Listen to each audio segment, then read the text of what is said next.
Naninindigan ng Land Transportation Franchising and Regulatory Board o LTFRB sa kanilang pasya na tanggalin na, kansilahin na ang prangkisa ng Don Mariano Transit. Hindi raw nila gustong parusahan yung mga empleyado ng Don Mariano pero mawawalan ng trabaho yung mga yan. Kasunod ng naging desisyon na yan ng LTFRB. Mula sa lungsod ng Quezon, nakatutok live si Ian Cruz. Ian.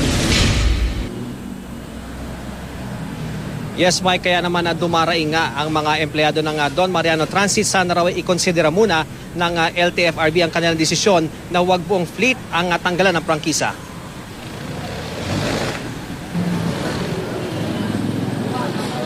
Iba't ibang hinaing at apila ang ipinaskil ng mga empleyado ng Don Mariano Transit Corporation sa gate ng kanilang garahe sa Gulod, Novaliches, Quezon City.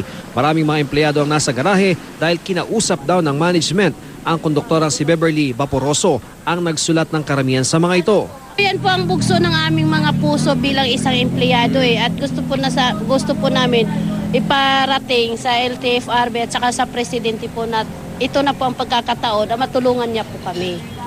Si Catalino Habilio, 8 taong tsoper ng Don Mariano. Nang manalasa raw ang bagyong Yolanda, isa raw siya sa mga tsoper na nag-volunteer na maghatid ng relief goods sa Tacloban. Nagkita pa nga raw sila ni LTFRB Chairman Winston Hines sa Villamor Air Base. Sabi niya, kung may problema kayo, handa rin siyang tumulong sa amin. Mga driver? Mga driver. Ngayon na may problema ang Don Mariano, anong mensahe mo sa kanya? Yun hiningi ko sa kanya, sana matulungan naman kami. Ang ibang driver, sumubok na raw mag-apply sa ibang kumpanya pero nahihirapan daw sila dahil sa aksidente sa Skyway na kumitil sa 19 na buhay. Wala, bad image ka, bad. Tingin sa iyo, masama, binababa talaga ang tingin sa amin. Pero hindi naman dapat ganun lahat. Hindi naman po, sana dapat ganun. Dapat maging, hindi naman tayong sinasadya yung pangyayari na yan Hindi namin kagustuhan. Ang iba, hihintayin daw ang pinal na desisyon. Hindi raw ipagpapalit ang kumpanya. Kasi lahat kompleto kami yan Yung iba may pag-ibig kami dyan, may SSS, may PhilHealth. Kaya wala kami masasabi sa kumpanya na yan. Hindi sa tulad ng iba na talagang walang benepisyo. Iginit naman ng chairman ng LTFRB, hindi niya nais parusahan ang mga empleyado ng Don Mariano. Ipinatupad lang daw nila ang nararapat lalo't ilang aksidente na ang kinasangkutan nila. Kaya ito babala nga sa lahat ng mga bus operators na itong aming desisyon sa Don Mariano ay talagang that we mean business.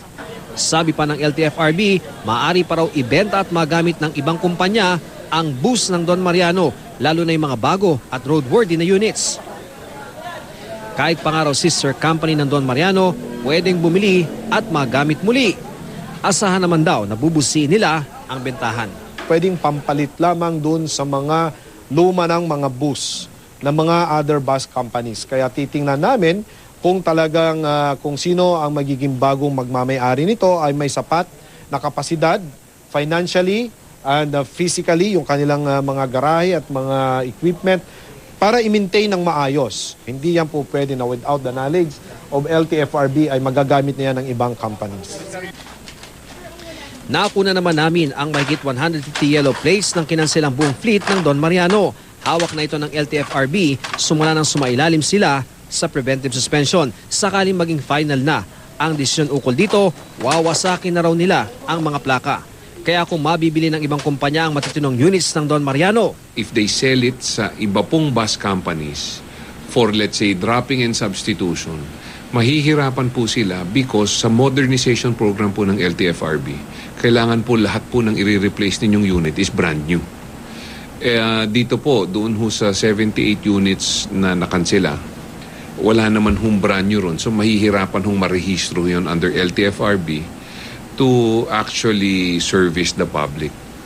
suportado naman ng National Center for Commuter Safety and Protection ang kanselasyon ng LTFRB sa prangkisa ng Don Mariano Transit Corporation.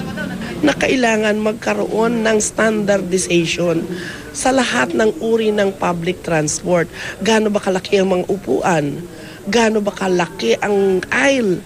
Ano-ano ang mga gadgets na mag-i-ensure para sa safety? Mike, handa daw i-assist ng DOLE ang mga empleyado ng Don Mariano na mawala ng trabaho dahil nga sa epekto ng kanselasyon ng kanilang prangkisa. Hinihikayat nga sila na magtungo sa alinmang tanggapan ng DOLE para nga ma-assist sila sa posibleng re-employment skills training at livelihood training. Samantala Mike, sinabi rin ng LTFRB na anumang araw mula ngayon ay magsisimula na silang mag-ikot sa iba't ibang mga garahe ng mga bus at sila raw ay may kapangyarihan na baklasan ng plaka at hindi mapabiyahe ang alinmang bus o mga kumpanya ng bus kung sakaling mapatunayan lumabag sila sa safety standards ng ating pamahalaan. Mike. Maraming salamat, Ian Cruz.